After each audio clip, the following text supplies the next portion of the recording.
अस्सलाम वालेकुम दोस्तों, मेरी यूट्यूब चैनल में आपका स्वागत है। आज हम जिस मेडिसिन की बात करने जा रहे हैं वह मेडिसिन खांसी के लिए बहुत बढ़िया मेडिसिन है। उसका नाम है वीजल मिक्सचर। यह वीजल कंपनी का है।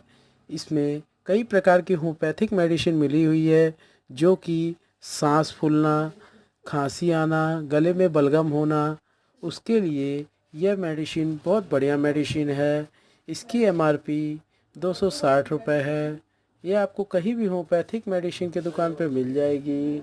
इसे आपको एक एक चम्मच सुबह और दोपहर शाम लेना है और बच्चों को एक एक चम्मच सुबह और शाम देना है। ये आपको कहीं भी होम्योपैथिक मेडिसिन की दुकान पे मिल जाएगी। आशा करता हूँ आपको मेरा यूट्यूब चैनल पसंद आया हो। ऐसे ही और होम्योपैथिक मेडिसिन के बारे में जानकारी लेने के लिए चैनल को सब्सक्राइब कीजिए।